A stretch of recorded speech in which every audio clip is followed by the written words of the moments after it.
Hi, I'm the Professor Kev Show. As you can see, I've got my friends Alexandra and Lauren with us, and they're from BLOQ NOW.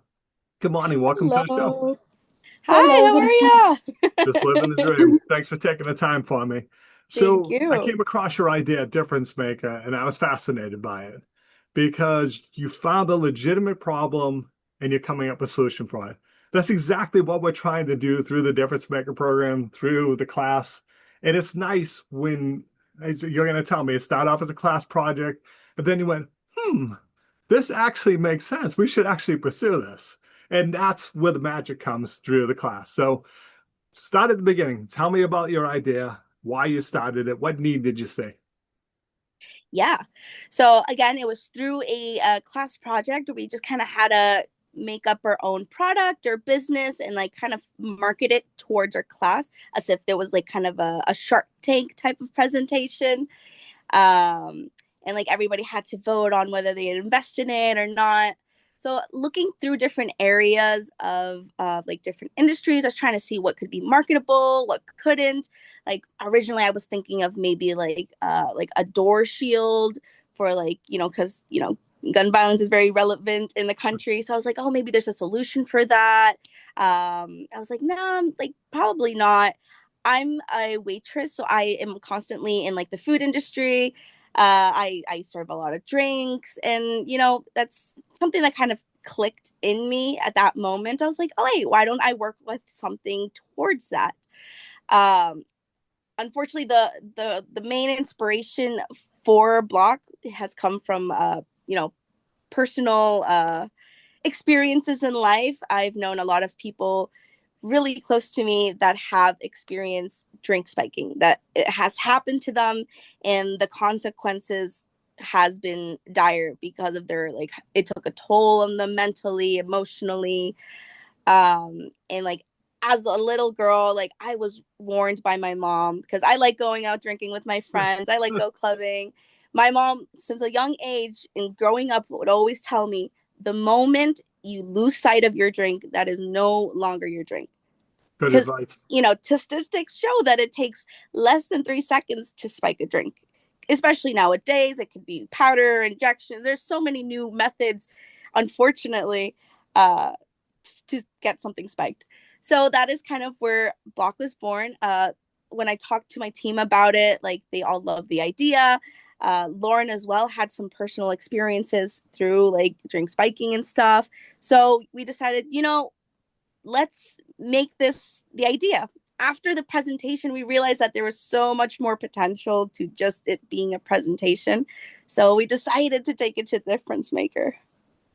So now tell me how the device works. Yeah. So basically, we were looking at different competitions out there, trying to see like if there's a common denominator. And what we found was actually none of them had they were option. temporary solutions. They were basically just plain cup covers, which is fine. It is a way of blocking, like superficial like things like pills or I guess some powders. But the problem is you could remove it super easily. A lot of them complained that some would slip out or like they were very thin, like it didn't offer that much protection. So after looking, we realized that none of them had a personalized lock. So what if we could, you lock your house, you lock your phone, why wouldn't you lock your drink? So basically how it works is like any other cup cover made to fit any, standard bar size cup. I wouldn't say a margarita, just too big, but your standard maybe mocktail cocktail drinks. You just expand it over. It self tightens with like a like zip tie lock system, and there is a little kind of dial over there where you could put Oh, your personalized code. In order to stretch it, it would already be on a personalized code. But the moment you remove your code, it auto locks into place, meaning you can't remove it unless the code is there. So that completely removes um, any choice of it being removed unless it's by you.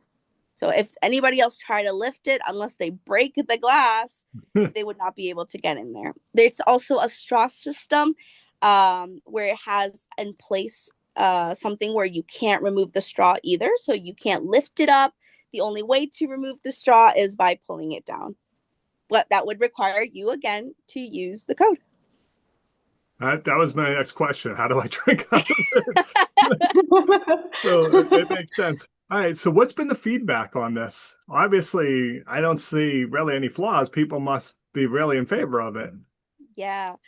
Yeah. We've done plenty of interviews. I'll let Lauren go a little bit more into this side, but we've been getting very like mixed reviews, like positive reviews, but completely different sectors.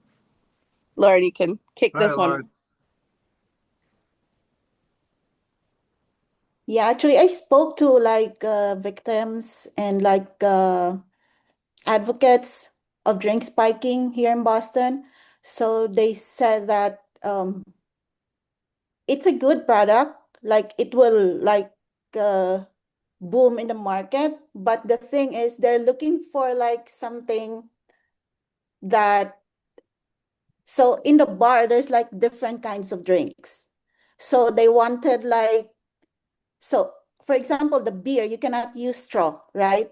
So they want to make sure that they can use it even like drinking different kinds of drinks. Okay.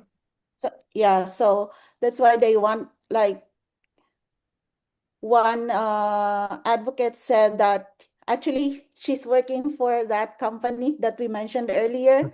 So she said that I cannot give you a real feedback because I'm working to this kind of company.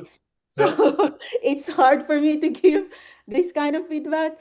But she said that maybe you can come up to a different kinds of cover. It depends on what kind of drinks they're ordering in the bar.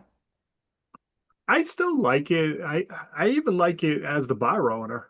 It's showing that I take this seriously, and again, it has to make sure it all works and stuff, but it I don't think Mhm. there's ever going to be a product that fits like everything. Like, because to your point, like, Mhm. all right, I want to have a bottle of beer.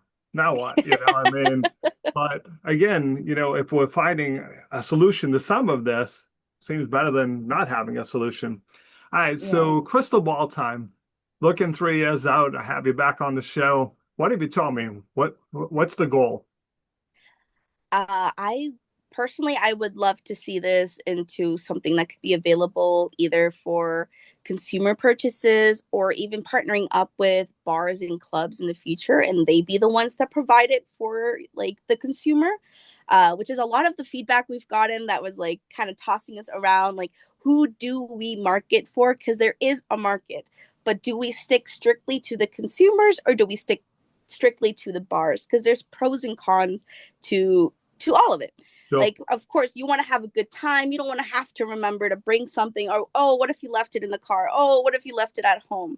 Oh, what if you had too many drinks and you don't remember your code? What then? Now you are carrying a product that you It's time to can't stop really drinking, use. honestly, Alexandra. That's what it means. Exactly. Um, Meanwhile, if you give it to the bar, it kind of gives them the control, like to like kind of see if you've had many drinks and maybe it's time for you to stop, or um, who has access to that certain cup. Like for example, like each bartender could have their own personalized code. That way, it's safe in between each person. As a person who's worked as a waitress, we all have our own code to log into our like profile to send food orders and our own tables. So this could be something like a similar idea. The clients wouldn't have to remember to take it because it's already there. They just ask it with their drink, and it should already solve that problem. In fact, in California, they already enacted a law where it requires all bars and clubs to provide lids for people who ask them. And I'm starting to see some clubs in Boston do that. So it's really exciting that it's now officially a law because it's going to help protect people. But in the future, I would love to see it somewhere where I can sell it directly to any of these competitor, or not competitors, but like consumers, either B2B or B2C. For me, the most important thing is keeping people safe. It's kind of interesting. The thought that came into my mind is your parents. You Yeah. mentioned your mom, your aunties talking to you about that. I think that's a good gift for Alexandra or anyone going out. All kidding aside, you're just like, hey, I know you're going to go out and you're going to have fun. I want you to stay safe. As a product to help you. So might be a third bucket actually. Chuckle, Yeah. chuckle.